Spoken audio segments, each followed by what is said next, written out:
Bonjour tout le monde, c'est Mélanie Charret, votre coach familial. Aujourd'hui, j'avais le goût de vous parler comment on peut s'adresser à nos enfants. Savez-vous que ce qui est le plus important quand on intervient avec nos enfants, c'est notre attitude? Ben oui, 70% de la réussite, c'est grâce à notre ton, les mots qu'on va choisir, la fermeté bienveillante et notre attitude globale, notre attitude générale. L'autre 30%, bien, ça revient au mode d'intervention qu'on va choisir. Par exemple, la conséquence, la discussion ou les gestes de réparation.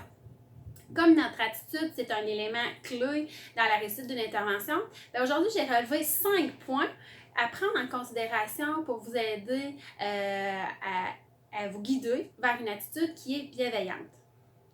1. Tout d'abord, respire. Prends le temps de te calmer avant d'intervenir. Prends le temps d'être bien avec toi-même avant de pouvoir accueillir l'émotion de ton enfant ou avant de pouvoir réagir face à une situation. Plus tu maîtrises la situation, plus c'est facile pour ton enfant de se laisser faire, de se laisser guider par ce que tu dis. Tout simplement parce que tu dégages de l'assurance et que tu sais ce que tu as à faire. Tu es confiant dans ton intervention. Puis les enfants, là, cette confiance-là, ils la captent, puis ça les aide à mieux coopérer. Garde toutefois en tête que tes émotions doivent être cohérentes avec ce que tu vis et avec ce que tu montres dans ton visage, ça doit se ressembler. Si tu es fâché, ben ça doit paraître. Faut faire attention, par exemple, quand que je dis ça, dans le sens que y a une marge entre froisser les sourcils, serrer les dents et crier tout le temps ou hurler après les enfants. OK? Mais quand on a une sensation qui se passe avec nous, ça doit paraître. Les enfants vont s'adapter à ça. Deuxièmement, ta posture. À quoi elle ressemble? Est-elle plutôt, est-ce que tu es droite? Est-ce que tu as les épaules vers en arrière? Est-ce que tu sembles confiant? Est-ce que tu sembles convaincu? Ou est-ce que tes épaules sont toutes courbées puis tu regardes par le sol puis tu ne sais pas trop comment réagir face à la situation? Si ton corps il dégage de l'indécision, c'est sûr que ça ne donne pas le goût de te suivre. Tu sais, juste prendre une position de Superman, ça pourrait t'aider. Tu mets un pied derrière l'autre, tes mains sur tes hanches. Tu prends un moment de t'ancrer dans cette position-là, ça peut te donner la force et l'énergie de bien intervenir. Puis ça va changer toute la dynamique de ton corps. Troisième point, le ton qu'on utilise fait aussi une grande différence dans la façon dont notre enfant va réagir. Si ton ton est ferme et respectueux, ce sera accueilli comme ça par ton enfant. Par contre, s'il y a des traces de domination, exemple, hey, là, je suis tannée de répéter, là, vas-tu finir par obéir un jour? Pas sûr. Ou des tons de culpabilité, faire sentir nos enfants coupables. Ouais, on dirait que t'aimes ça, tu vas te faire chicaner. En tout cas, l'activité est gâchée à cause de toi. Pas sûr non plus.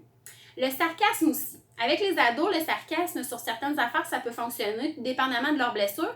Ça peut fonctionner, mais avec les plus jeunes, ça va vraiment pas bien. Dire ouais, tu te trouves drôle, hein? Puis t'aimes ça être en conséquence? Ça donne pas le goût de participer à ce que notre parent demande. L'autre attitude aussi qui est pas à choisir, ça serait le laisser faire. Ben c'est toi le pire, puis tant pis pour toi, organise-toi. Il se peut que votre enfant, s'il vit ce genre de ton-là durant vos interventions, il utilise ces mécanismes de protection, ces mécanismes de défense pour pouvoir se protéger. Puis c'est évident qu'il sera moins apte à coopérer. Bon, quatrième point, choisissez vos mots. On essaie le plus possible de parler au positif, puis on essaie le plus possible d'être précis. Ce que je dis souvent à mes parents, c'est fait comme si tu avais un auditoire de 1000 personnes devant toi, que tu posais une consigne puis qu'ils devaient la dessiner. Ça veut dire que tout le monde doit dessiner la même chose. Si c'est le cas, ça veut dire que c'était très clair. Fait que demandez à vos enfants ce que vous voulez qu'ils fassent. Si vous voulez qu'ils marchent, ben dites-lui marche, dites-lui pas cours pas. Les enfants comprennent pas les pas. Mon cinquième truc, faire des demandes au lieu de des ordres. Ah ouais, va vider le lave-vaisselle. C'est plus fun de faire dire, mon amour, voudrais-tu vider le lave-vaisselle, s'il vous plaît? Je sais que si vous avez un enfant qui a une petite graine d'opposition, il va répondre par non, c'est évident. Si c'est le cas, juste lui donner un temps pour le faire. Par exemple, si on veut qu'il vide le lave-vaisselle, mon amour, est-ce que tu peux vider le lave-vaisselle maintenant ou avant le souper? Mon coco, est-ce que tu prends ta douche après le repas ou si tu la prends juste après les devoirs? Donnez-lui des faux choix comme ça va l'aider, mais poser des questions, ça apporte un ton qui est agréable de se faire parler. En tout cas, moi, j'apprécie mieux me faire poser une question que me faire donner des ordres. Puis pour finir, un petit truc super facile avec vos enfants sur le ton et la façon de leur parler, faites comme s'il était un ami de vos cocos. Quand leurs amis viennent, vous gardez une petite gêne de la façon de leur parler, ben ça pourrait vous aider à être un peu plus patient et plus tolérant. Alors, je vous souhaite une belle journée, puis si je peux faire quoi que ce soit pour vous aider, ça me fera plaisir de répondre à vos questions.